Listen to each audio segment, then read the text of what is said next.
दोस्तों Vodafone idea की बात करें तो फ्राइडे को स्टॉक के अंदर काफ़ी शानदार तेजी देखने को मिली और इसके पीछे वजह है वोडाफोन आइडिया की तरफ से लिए जा रहे लगातार एक के बाद एक डिसीजन। अब यहाँ पे वोडाफोन आइडिया अपने कर्ज को कम करने के लिए अपने वेंडर्स को यहाँ पे इक्विटी जारी करने जा रहे हैं, यानी उनको हिस्सेदार बना रहे। इसके अलावा जो बड़ी अपडेट निकल के आ रही है, इंडस टावर के अंदर जो उनकी हिस्सेदारी है वो पूरी की पूरी बेचने की तैयारी उन्होंने कर ली है।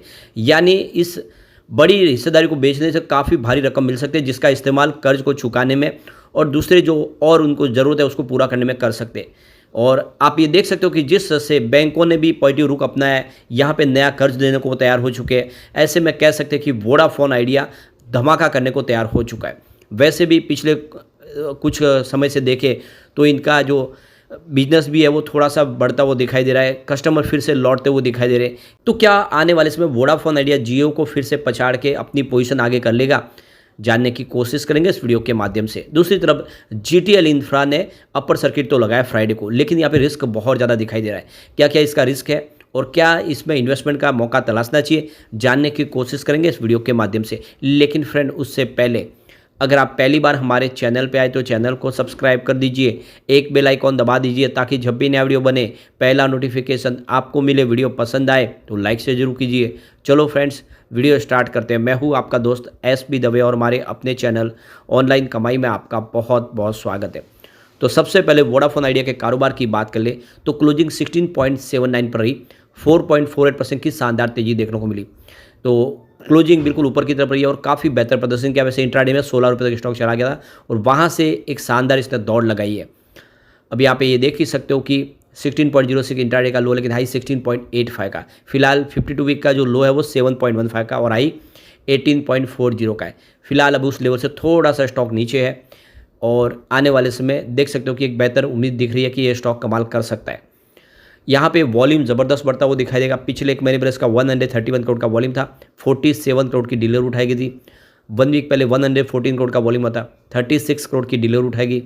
और गुरुवार को 81 करोड़ का वॉल्यूम हुआ, 26 करोड़ की डीलर उठाएगी। यानी वॉल्यूम थोड़ा सा कम हुआ था, लेकिन सारी भरपाई हो गई है। फ्राइडे के दिन 123 करोड़ का ज़बरदस्त वॉल्यूम हुआ और 36 करोड़ डिलीवरी बेस काम हुआ। तो वोडाफोन आइडिया में लोगों का रुझान बहुत ज़्यादा पॉजिटिव बना हुआ है।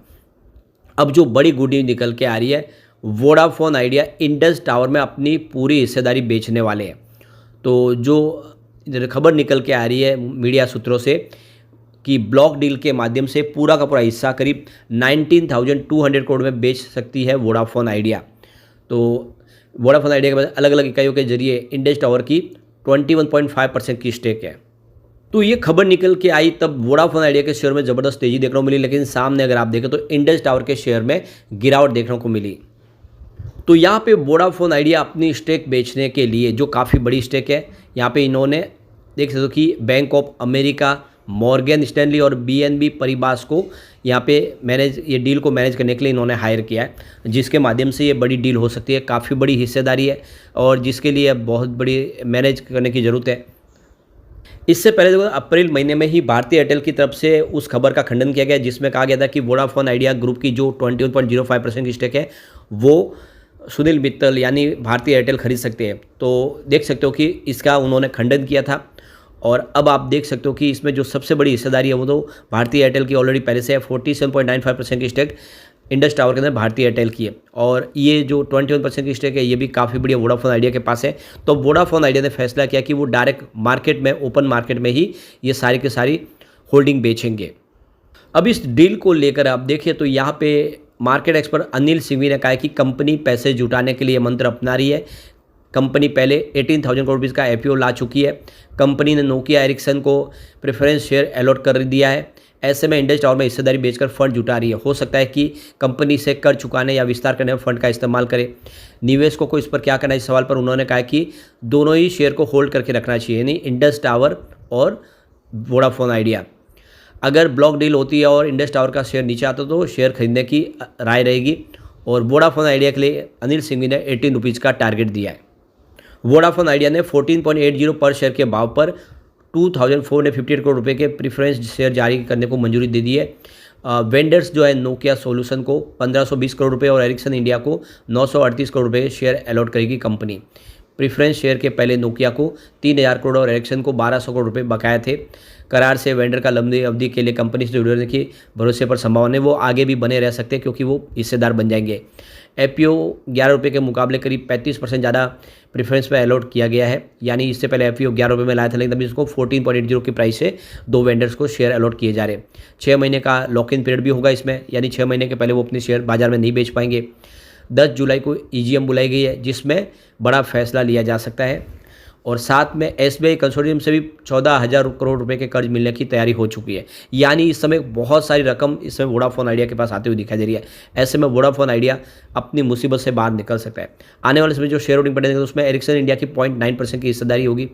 और प्रमोटर ग्रुप देखें, जिसमें आप देखें तो वोडाफोन और आइडिया दोनों का मिला के 37.3% की स्टेक, सरकार की यहाँ पे 23.2% की स्टेक है और पब्लिक के पास 37.1% की स्टेक होगी। इस समय एनालिस्ट स्टॉक को लेकर एक तरह से बुलिश है और उनका पॉजिटिव आउटलुक है। 13 के सपोर्ट के साथ में इसमें खरीदारी की सलाह दी जा रही है।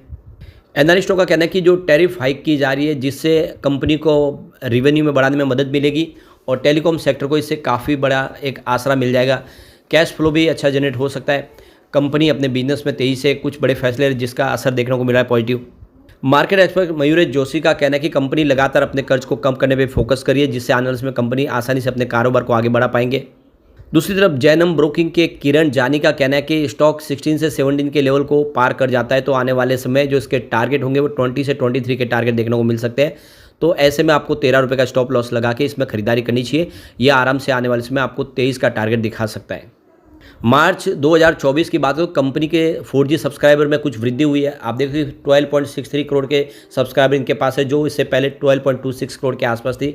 तो सब्सक्राइबर में 6% की अच्छी वृद्धि देखने को मिल रही है, ये अच्छी बात है। इसके अलावा जो कंपनी का ARPU है उसमें अच्छी खासी वृद्धि हुई है। पिछले एक साल पहले ये 135 रुपीज़ के आसपास था, वो 146 रुपीज़ के आसपास आ गया है। ऐसे में फाइनेंशियल सेहत सुधरती हुई दिखाई दे रही है वोडाफोन की। ऐसे में जो सिनेरियो बन रहा है उस हिसाब से वोडाफोन आइडिया में ये खरीदारी का सही मौका दिख रहा है। अब चलते हैं GTL इंफ्रा की तरफ। तो 2.14 पर क्लोजिंग थी, 5% का यहाँ पे अपर सर्किट लग गया। अब आप देख सकते हो इसकी परफॉर्मेंस पिछले 10 सालों में जिसने निवेश किया उसको 43% का निगेटिव रिटर्न मिला है, लेकिन पिछले 5 सालों में 185% का इसने पॉजिटिव रिटर्न दिया है। 2 साल की बात करें तो 71% की तेजी बनी है, लेकिन पिछले एक साल में 167% का बम्पर रिटर्न दिया है स्टॉक ने। पिछले 6 महीनों में 58% की तेजी बनी है। 1 मंथ की बात करें यहाँ पे 33% का शानदार रिटर्न दिया है, लेकिन पिछले एक सप्ताह में 38% का जबरदस्त रिटर्न दिया है। यानी स्टॉक रॉकेट की गति से दौड़ा है। पिछले एक दिन में 5% की तेजी बनी है। तो ये स्टॉक जबरदस्त दौड़ा है और बिल्कुल ये देख सकते हो कि यहाँ पे रिस्क भी उतना ही ज़्यादा दिख रहा है। अब यहाँ पे अगर हम इसके शेयर होल्डिंग पैटर्न को देखें तो प्रमोटर की होल्डिंग में आप देखें तो फिलहाल यहाँ पे 100% शेयर गिरवी रखे, वो पूरी तरह पूरे, ये बहुत बड़ा रिस्क है। इसके अलावा प्रमोटर की यहाँ पे होल्डिंग देखें तो मात्र 3.28% है, जो सबसे बड़ा रिस्क है। यानी प्रमोटर यहाँ पे बिल्कुल नदारद है। FI की बात करें तो उनकी होल्डिंग कुछ मार्च क्वार्टर में बड़ी जरूर है, 0.10% होल्डिंग थी जो 0.12% हुई है। इसके उलट अगर आप देखें तो जो FI की संख्या में गिरावट आई है, पहले 27 थे जो गिर के 26 हुआ। FI की संख्या कम हुई है, भले ही थोड़ी सी होल्डिंग बढ़ी है, लेकिन यहाँ पे म्यूचुअल फंड की होल्डिंग बिल्कुल 0% है। 2 म्यूचुअल फंड है, लेकिन कोई बड़ा निवेश उनका बिल्कुल नहीं है। इसके अलावा देखें तो जो इंस्टीट्यूशनल इन्वेस्टर है, जो बड़े इंडिया के DI, वो यहाँ पे अपनी होल्डिंग को डिक्रीज कर चुके हैं। देखो कि 44.52% होल्डिंग थी जो घटा के 43.37% के आसपास की है। तो बहुत ज़्यादा रिस्क लग रहा है। और सबसे जो बड़ी बात है, इस शेयर ने लोगों को नुकसान भी बहुत कराया। एक समय इसकी प्राइस लगभग 99.35 के आसपास थी, जो देख सकते हो कि काफ़ी नीचे आया स्टॉक। और 1 लाख रुपए का जो निवेश था वो 3400 रुपये के आसपास बन गया लोगों को, जिससे कह सकते हैं कि पेनी स्टॉक ने लोगों को नुकसान दिया है। तो एक देख लो कि अच्छा रिटर्न देने वाले पेनी स्टॉक कंपनियों को ढूंढना बहुत ही मुश्किल होता है। बिना किसी जानकारी के पेनी शेयरों में निवेश करना बहुत ज़्यादा जोखिम भरा होता है। तो देखिए GTL इंफ्रा के बाद 28,000 टावर है और 22 शहरों में इसका कामकाज है। परंतु सबसे जो बड़ी प्रॉब्लम है, कंपनी के ऊपर भारी भरकम लॉस है। और देख सकते हो कि कंपनी यहाँ पे देखो प्रमोटर बिल्कुल नहीं के बराबर है, नदारद है और ऑपरेटर के हाथ में पूरा का पूरा स्टॉक है। इसीलिए यहाँ पे अगर आप चाहे तो थोड़ा सा रिस्क लेने के लिए एक तरह से लॉटरी का टिकट समझ के खरीद सकते हैं। बात ज़्यादा इसमें निवेश बिल्कुल ना करें, ये बहुत ज़्यादा रिस्की लग रहा है स्टॉक। लेकिन फ्रेंड, कोई भी इन्वेस्टमेंट करने से पहले अपने फाइनेंशियल एडवाइजर से बड़े ले या अपना खुद का रिसर्च करें, क्योंकि मैंने वीडियो आपके एजुकेशनल पर्पज़ के लिए ही बनाया। वीडियो पसंद आए तो लाइक से जरूर कीजिए और चैनल को सब्सक्राइब कर दीजिए। Thank you friends.